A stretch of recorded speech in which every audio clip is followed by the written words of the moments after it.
Рок енциклопедијата е резултат на 10-годишно истражување на Тошо Филиповски. Ова е само прв том, а најавува дека има материјал за уште 2 дела. Во суштина, пишување на една рок енциклопедија или издавање на една рок енциклопедија не е некој оригинално дело, во суштина секоја нормална држава и нормална сцена која што држи до себе и има своја традиција, по некој дефолт подразбира дека мора да има своја енциклопедија. Тоа е една малку подолга приказна во однос на почетоците, кога како идеја се појави, пред отприлика веројатно мислам дека е точно 2 децении, кога на југословенско ниво се појави Ексио рок енциклопедијата на Петра Јањатовиќ и при промоцијата во Скопје,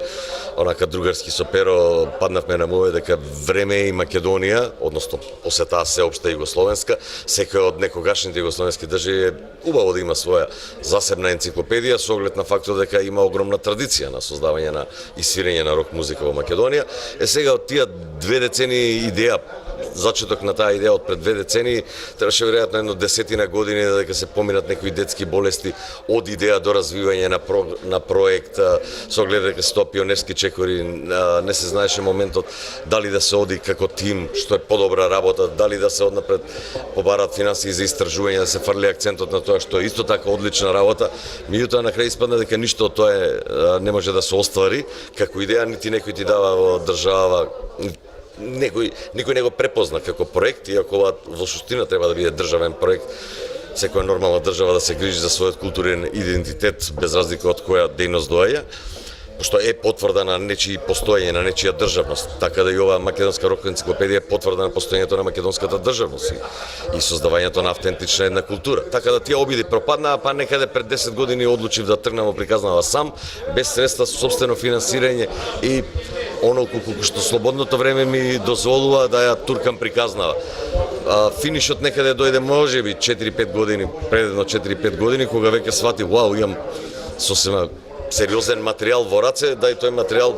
покрај тие истражувања да почнам да го вообличувам во текстови и самото пишување траеше без малку 3 години. Значи, се разбира, морам да напоменам дека некои бендови беа групе збора, да го кажам, отфрлени, меѓутоа повторно со оглед дека ова пионерски производ се обидав самиот да направам некои критериуми, кои бендови би влегле, како да ги подредам бендовите, што да содржат тие биографии. Па така лутајќи и создавајќи критериуми дојдов до една бројка од 333 бенда кои што не се немаат некој вредносен критериум тие бендови, значи да не ме свати некој погрешно, не се ова најдобрите македонски бендови или бендови што свиреле во Македонија, ова се бендови кои што по некој рендом одговарат на некои ситни критериуми што си ги воспостави, а тоа е, не знам, да имале настапи, ако се работи за бендови од 60-70 настапи на гитаријади, значи надвор од локално да излегле, за бендови од 70 и 80 да направиле некои студиски снимки, за бендови кои што функционирале од 90 натаму да имаат собствен материјал, значи издание, па се до некаде опфатив 2014 ми се чини, бендови кои што имаат демо издание. Подоцна ги оставив тие бендови, иако на претходните кои што се офатени и се уште активни ги следев до последниот ден. Значи, тие се некои ситни критериуми,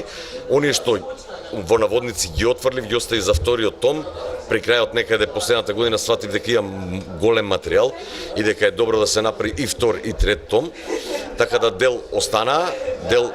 најголемиот дел се овде. Тошо Филиповски е родом од Кочани, а живее и работи во Скопје. Со музиката се занимава со децении во разни области, како продукција, публицитет и научна дејност, но најмногу во рок-н-ролот, потенцира авторот. Уште некаде од средината на 80-те имав музички состав, инаку родом сум од Кочани, меѓутоа живеам долги години во Скопје. Значи, средината на 80-те локално имав еден хардкор панк состав во Кочани. Кон крајот на 80-те, со доаѓањето на студии во Скопје, започнав како активист на сцената со радио емисии на тогашните зачетоци на независното радио емитирање, ајде, младинското радио клуб 100 во училиштето Орце Николов, потоа следуваше 103, студентско радио, па правев некои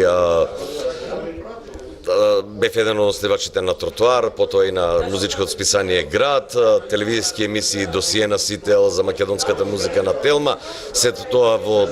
90-тите, за на крај на 90-те одлучив да се префрлам во една друга дејност, тоа е во Центарот за изведувачки уметности мултимедија, малку на теоретски план да се разговара за културата воопшто, а потоа за музиката. Ни сите овие години сум организирал и концерти, фестивали на бендови, еден период работев и со Lithium Records во организација на концерти. Не знам, многу активности ни сите овие 30-тина, безмалку 30-тина години во различни сфери на музиката, али намногу во рок н рол. Значи, рок музиката и особено македонската рок музика е она што отсекогаш ме интересира, документирање, незино документирање, собирање, подвижен музеј сум. Имам огромен материјал, архивски материјал и една од желбите мои во иднина е да се направи центар за истражување, архивирање и промовирање на македонската музика, еден вид на музеј, архив, од кој што подоцна ќе произлегуваат разни соработки со други институции, разни дела, не само книги, документарци, филмови, некои социјални истражувања, бла бла бла. Милион проекти имам во главата што се однесуваат до македонската рок музика, бидејќи сметам